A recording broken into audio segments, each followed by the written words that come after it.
Hi, I'm Matty Croxton. Today we're going to plant Eclipse Hydrangea. Now this is not an ordinary hydrangea, this is a new variety from Bailey Nursuries. Been keeping an eye on it for about 5 or 6 years and they finally released it. And we found one. So we figured what better spot to put it than right in the front of our home here in northeast Alabama. We are zones 8A now, according to the new USDA map. I think it's going to do great in this location. We got part shade. We get morning sun coming from that area over there, and by about 1 or 2 o'clock it's pretty much in the shade. We might get a little bit of sun in the afternoon, but that's fine. This ground stays pretty moist right here. This is a new bed that I've built in the past year, and I think it's going to do good in this spot. It says 3 to 5 feet max size, but you know, the more sun it gets, it's not going to stretch out as far, so it'll probably stay a little more compact right here, which really doesn't matter. If this thing gets this big and eats this arbor, and we'll work around it because this is about the best spot for it. And we want it right here. So anyway, that's the new Eclipse Hydrangea, and isn't it a stunner? Look at these black leaves. I mean, purple black. And these blooms, they're purple. Surprised to see that when we bought this from the nursery, the blooms were purple, because if you see all the marketing pictures for it, they're like a cranberry color.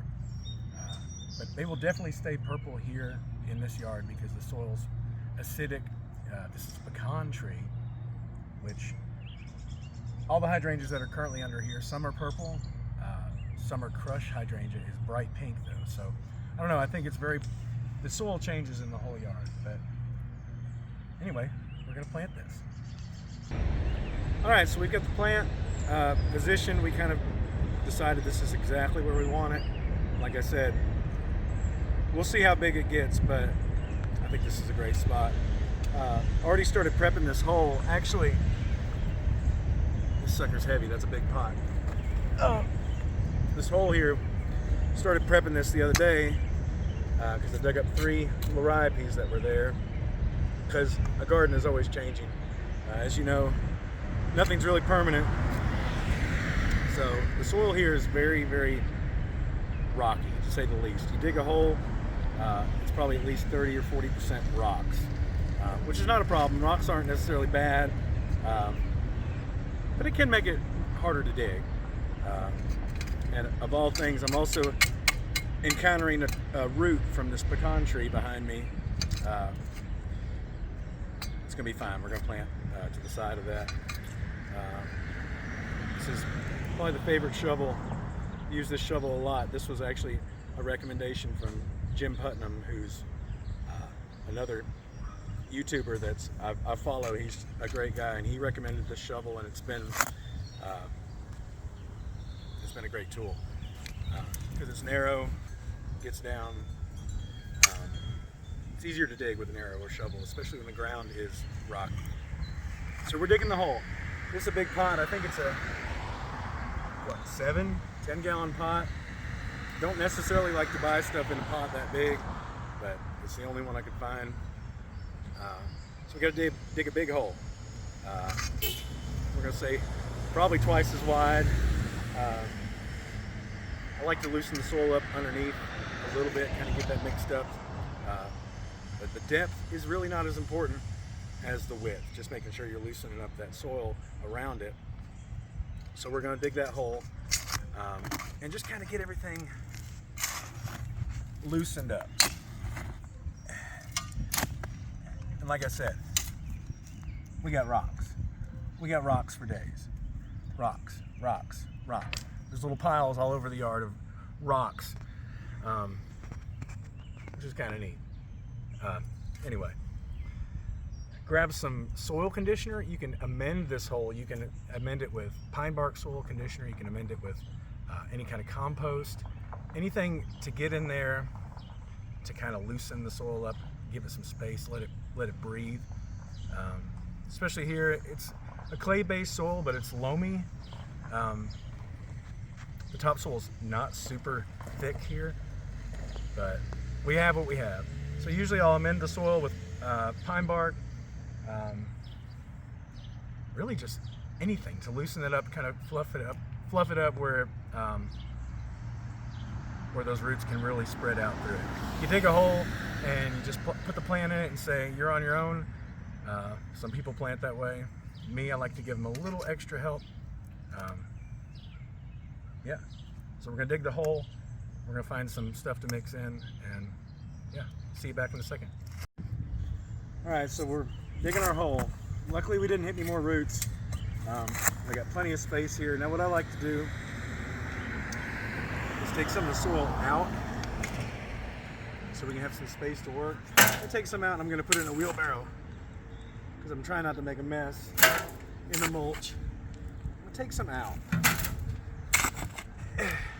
Just for now, it's gonna go back.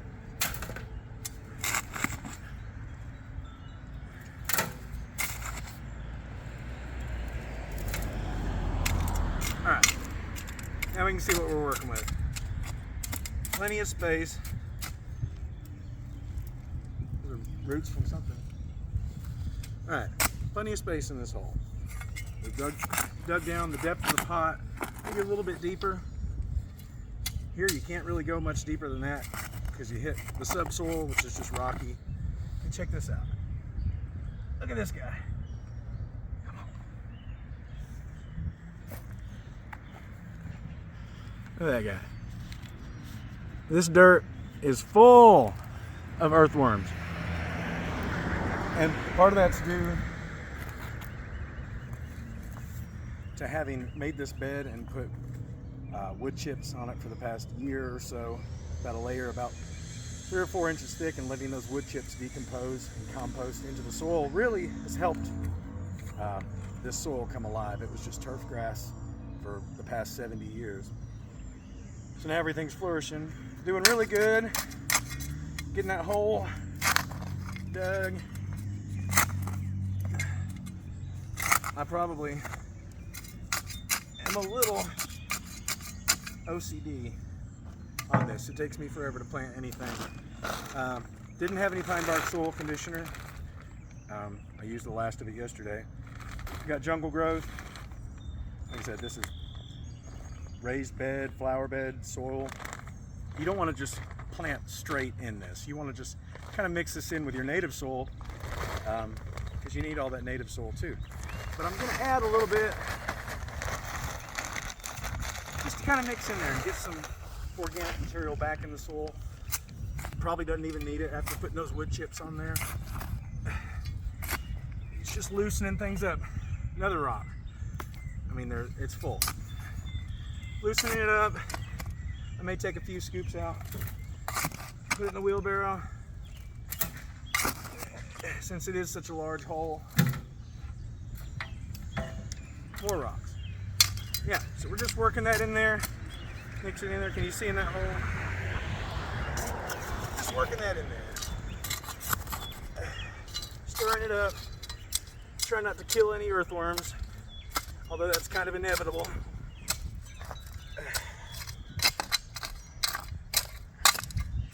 And just work that in there. It's just about ready to plant. We're gonna make a space, set it down in there. Be back in a second. Rocks, rocks, rocks. The rocks are okay. We'll take some out. We'll leave some rocks. It's good for drainage. They're not hurting anything. But now we've taken out some of those rocks. Now I want to get this hole deep enough to fit that pot in. Looks like we're about probably 12 inches on that root ball. So I'm going to make sure I'm going to take more soil out. You can scoot it to the side. Whatever you want to do. Take it out. If you want to be really neat, pile it to the side. Dig through your rocks. And you can see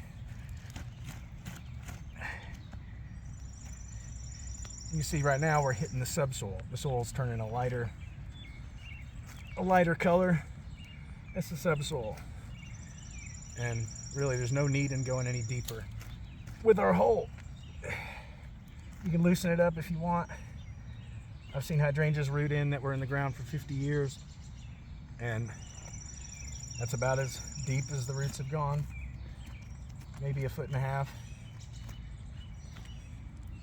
Take that out. Pile it up. Rocks.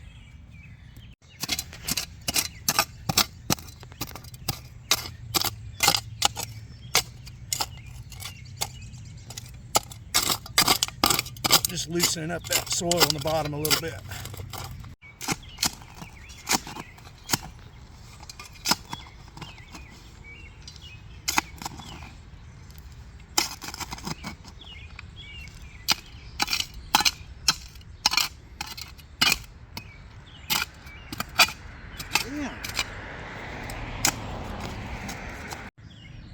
More rocks. Look what we found. We got down to the subsoil. Big rocks. In Alabama, we call those chert rocks. You ever heard of chert rocks? That's what a chert rock is. And you go down so far, and in our yard in particular, we're kind of in the valley between two mountains, ridges. We call them mountains. It's not really a mountain. Lookout Mountain. You got Sand Mountain way over there. But we're at the bottom of this ridge, so all this soil is pretty rocky. Got it. We're dug down. About a foot down. Got some width here. It's gonna be a great spot. All right, we're gonna sit this pot down in the hole and just kind of see what we think about it. See where the best side is. Not that it's going to matter in a year or two, because it's going to grow how it wants to grow. Right now, it's kind of shaped for this spot. I'm going to try to get this out of the pot in one piece. We'll see. All right, we're going to try to get this out of the pot. Probably need 2 people.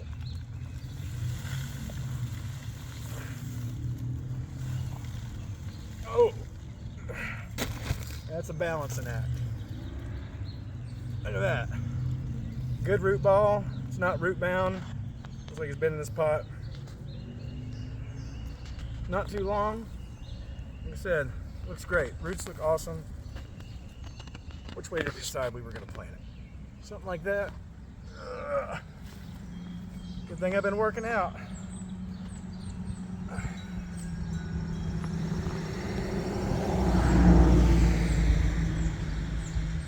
What do you think about that?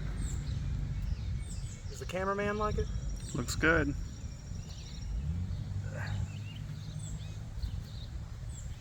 Alright, that root ball should be right about ground level. You don't want to plant it too deep. That can cause all sorts of issues. It's better to be planted too high than too low. That's looking pretty good. You can kind of look up under there with your fingers, with your eyes. See if that looks like it's sitting about level. I'm gonna have probably 3 or 4 inches of mulch here on the ground. Wood chips that are there. It's gonna be a happy spot. Looks real good. I am gonna just lightly, kind of just on the roots, just kind of get them out of that position they've been in. Get them wanting to grow out into the soil instead of circling around. Looking really good. I may scoot it forward just a little bit. Just dig down. Don't be scared to use your hands. Wear gloves, whatever. I feel like it's turned the wrong way. I feel like that was the good side. We're gonna look at it. We'll be back. All right, we've decided maybe that's not the best side. I think the best side's on this side. So we're gonna turn it. We're gonna turn it. We're just gonna reach in there, spin it around. It doesn't mind. See? Doesn't that look better? Like I said, I'm probably a little pickier than most people. But you want it to be right. If you're gonna do it once, do it right. If you ain't gonna do it right, don't do it at all. That's what Mom says. All right, we got it in. That branch looks like it's growing. I think it'll be perfect right here. Make sure it's level. You can kind of stand back. Make sure it's not tilted in the hole. I think that'll be good. All right, we're gonna start backfilling, getting it in there. Got this pile of dirt back here. So you start pushing this dirt back around this root ball. And we've already mixed some organic material in there just to loosen it up.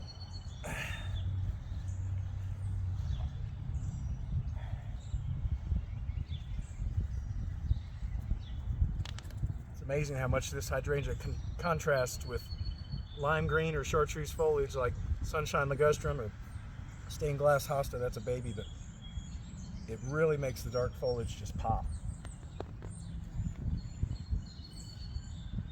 Another rock. Take them out as you go. Put the earthworms back in.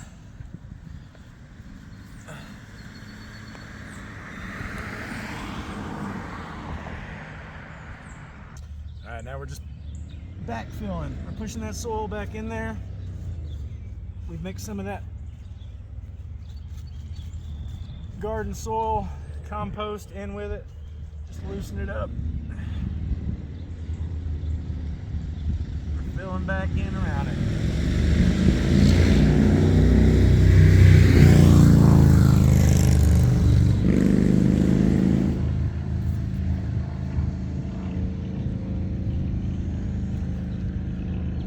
Just right on those things.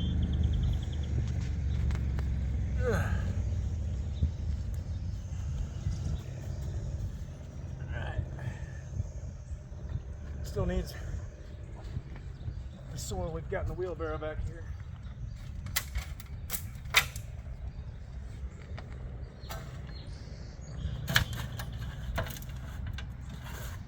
Here, I like to just go through and make sure not any crazy big rocks. There's some rocks in there. Look, rocks. I'm gonna use my hands. I'm gonna start putting some wet soil back down in there. And I'm trying to be real careful with this plant in particular.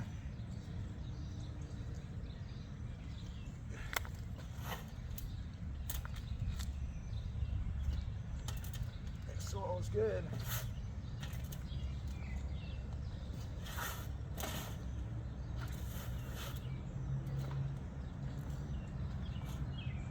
We'll get up under here. Level that out.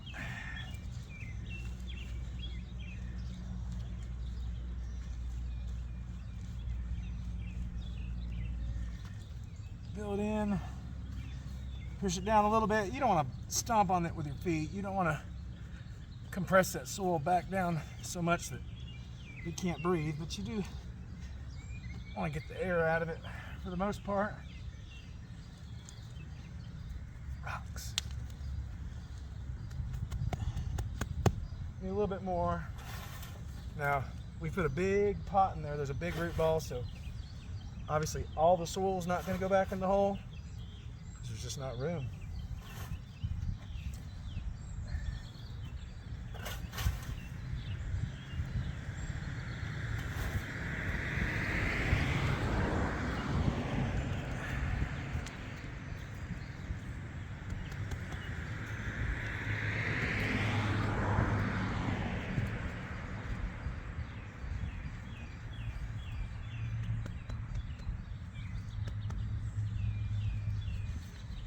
Now, in this particular spot, I am gonna try to give it a little, what's it called? Berm? A berm around it to try to kind of hold the water since it is newly planted. I want it to get as much rainwater as possible, water in general, for this first year. While it's getting established and rooted in, you kind of want to help it out, giving it a little water collector around it. Let's just make a little bowl, not a crazy bowl, but build the soil up around it so it can hold that water, catch it let it soak in. All right.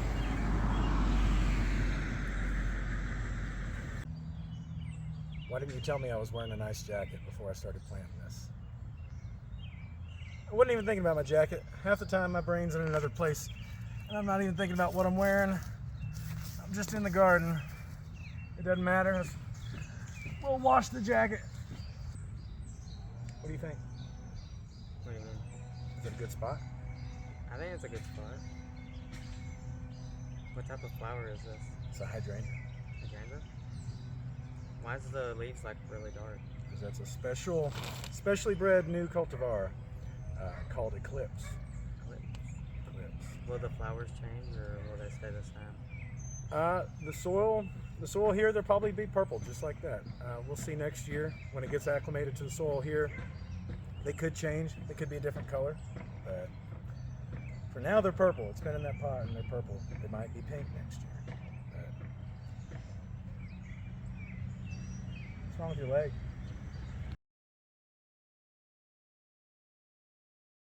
All right, like I said, we're not going to fertilize this. I'm not going to put anything on it. There's enough compost, wood chips in the ground, in the soil, that this is going to do just fine. Going to water it in really good, give it a good soaking, and it should be good to go.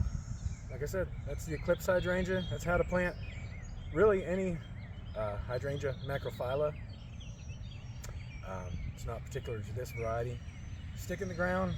It's not as hard as you think. Just do it.